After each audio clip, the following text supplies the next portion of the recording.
الحمد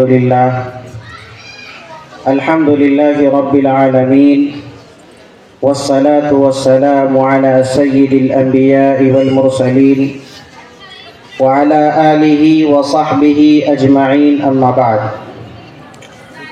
قال الله تعالى في القرآن المجيد والفرقان الحميد: أعوذ بالله من الشيطان الرجيم، بسم الله الرحمن الرحيم، إنا نحن نزلنا الذكر وإنا له لحافظون.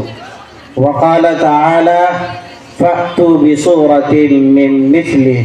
وقال تعالى: ذلك الكتاب لا ريب فيه. صدق الله العظيم. وقال النبي صلى الله عليه وسلم: خيركم من تعلم القرآن وعلمه.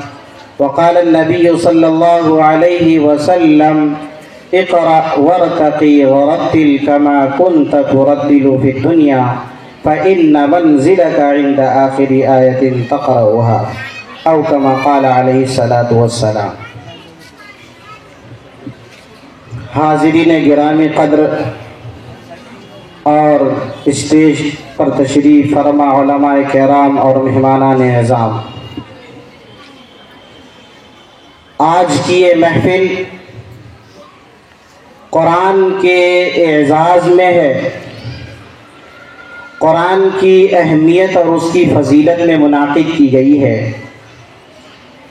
نہایت ہی مبارکباد کے مستحق ہیں وہ اولاد جنہوں نے قرآن کریم کے حفظ کو مکمل کیا، اور نہایت ہی مبارکباد کے مستحق ہیں وہ والدین، وہ پیرنٹس جنہوں نے ایسی اولاد کو زمین پر جنا، اور نہایت ہی مبارکباد ہیں وہ استاذ اور وہ ذمہ دار اور وہ مدرسے کے مدرسین اور ملازمین جنہوں نے اس طلبہ پر محنت کر کے قرآن کی تکمیل کا باعث بنا۔ اللہ تعالی ہر ایک کی کوشش کو قبول فرمائے۔ اللہ تعالی اس قرآن کی برکت سے والدین کی، خاندان کی، اور جتنے بھی ذمہ داران ہیں، مدرسے کے ملازمین ہیں، خیر خواہان ہیں، اللہ تعالی سب کی مغفرت فرمائے۔ سامعین کرام، یہ قرآن کریم کیا ہے؟ ایک شاعر کہتا ہے کہ قلم کا ایک فرمانی آئینہ قرآن ہے، قلم کا ایک فرمانی آئینہ قرآن ہے، درس انسان کا واحد رہنما قرآن ہے۔ اللہ تعالی نے رسول اکرم صلی اللہ علیہ وسلم کی بعثت کے بعد 23 برس کی قلیل مدت میں قرآن کریم کو رسول اکرم صلی اللہ علیہ وسلم پر نازل فرمایا۔ اندازہ لگائیے کہ 23 برس کی مدت میں قرآن کریم کو نازل کیوں فرمایا؟ اللہ اگر چاہتا تو اس قرآن کو یک بارگی نازل فرما دیتا، اللہ اگر چاہتا تو ایک ساتھ تمام آیات، تمام سورتوں کو نازل فرما دیتا، لیکن ایسا نہیں کیا۔ کیوں؟ اللہ تعالیٰ نے اس قرآن کے ذریعے سے انسان کو اپنی زندگی گزارنے کا، شریعت مطہرہ کے مطابق اپنی زندگی گزارنے کا راستہ دکھلایا۔ جتنی صورتوں کی ضرورت پڑتی رہی، جیسے قوانین شریعت مطہرہ کے نازل ہوتے رہے، جبرائیل امی تھوڑا تھوڑا قرآن کی آیت کو لے کر، صورتوں کو لے کر رسول اکرم صلی اللہ علیہ وسلم کے پاس پہنچتے رہے اور اس کی حفاظت کرتے رہے۔ آپ علیہ السلام غار حرا کے اندر موجود ہیں۔ آپ مکہ سے ہٹ کر کے غار حرا کے اندر اللہ تعالیٰ کی عبادت میں ہماتن مشغول ہیں۔ جبرائیل امین قرآن کی پہلی آیت لے کر نازل ہوا اور کہتا ہے کہ اے نبی پڑھیے اپنے رب کے نام سے، اقرأ بسم ربک الذی خلق، خلق الانسان من علق۔ کہ پڑھیے اپنے رب کے نام سے جس نے پیدا کیا۔ یہ وہ قرآن کی وہ آیت ہے، یہ وہ سورت ہے جو اللہ تعالیٰ نے اپنے حبیب سرور دو عالم صلی اللہ علیہ وسلم پر سب سے پہلے نازل فرمایا، اور دنیا رہتی دنیا تک کے انسانوں کے لیے یہ ہدایت اور یہ درس دیا کہ علم سے بڑھ کر دنیا میں کوئی چیز نہیں۔ قرآن کا جو پیغام ہے، جو پہلی آیت قرآن کریم کی نازل ہوتی ہے، اس کے اندر یہ سبق ملتا ہے کہ اے مسلمانوں، علم کو، تعلیم کو لازم پکڑو، انشاءاللہ کامیاب ہو جاؤ گے۔ قرآن کی پہلی آیت میں علم کا درس ملتا ہے۔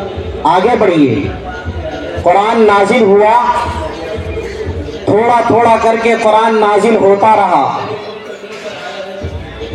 قرآن نازل ہوا، آپ علیہ السلام موجود ہوتے، قرآن کی آیت جبرائیل امی لے کر آتے، آپ کے پاس جو موجود صحابہ کرام ہوا کرتے تھے، اس قرآن کی آیت کو آپ فوراً یاد کر لیتے تھے۔ صحابہ کرام اس کی حفاظت کے لیے اسے یاد کر لیتے ہیں۔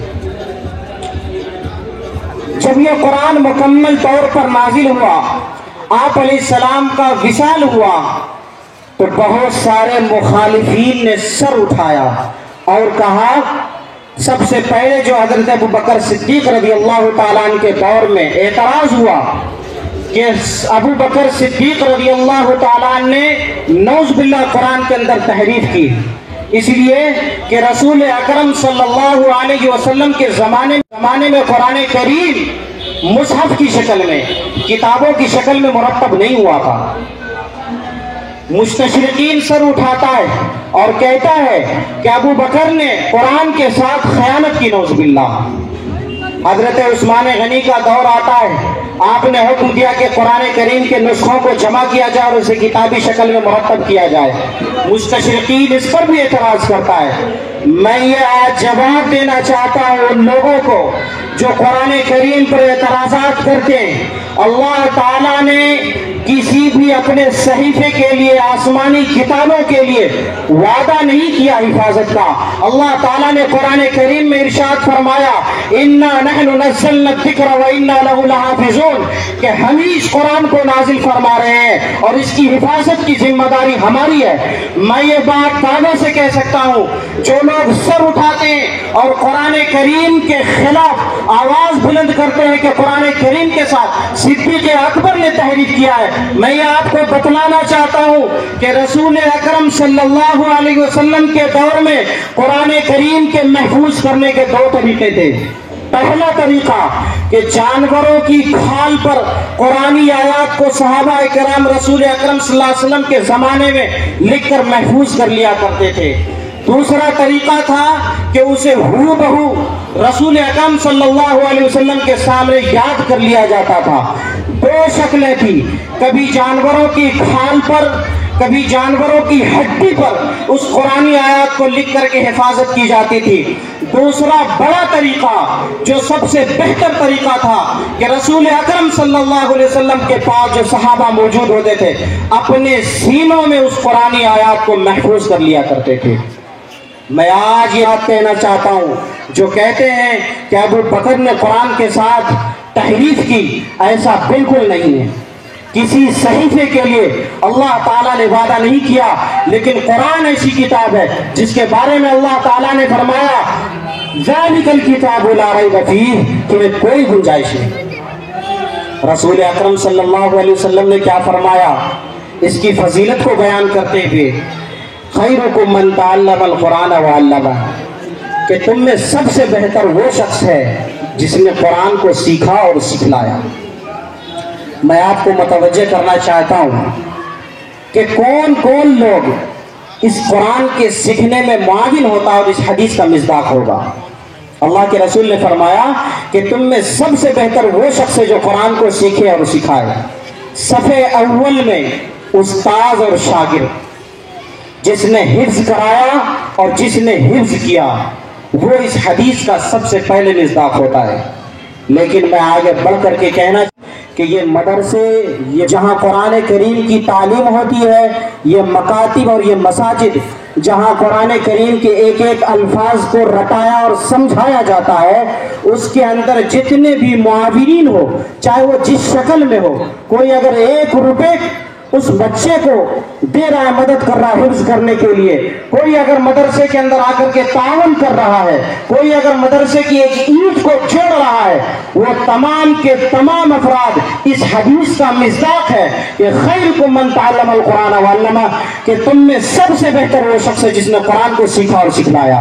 میں کہتا ہوں کہ مدرسے کے معاونین، مدرسے کے محبین، متوسلین، ناظمین، مدرسین اور محتممین، تمام کے تمام اس حدیث کے اور مصداق ہیں اور اس فضیلت کے مصداق ہیں، اس لیے کہ سب سے بڑی قربانی ان کی ہوتی ہے کہ جہاں چٹیل میدان ہوتا ہے، جو زمین صاف پڑی ہوتی ہے، اس پر ایک کھوپڑی ڈال کر کے، ایک آشیانہ بنا کر کے، ایک استاذ اور ایک شاگرد کو اکٹھا کر کے اس قرآن کو سیکھنے اور سکھانے کا سلسلہ شروع کرتا ہے۔ سب سے بڑے مصداق یہ لوگ ہیں۔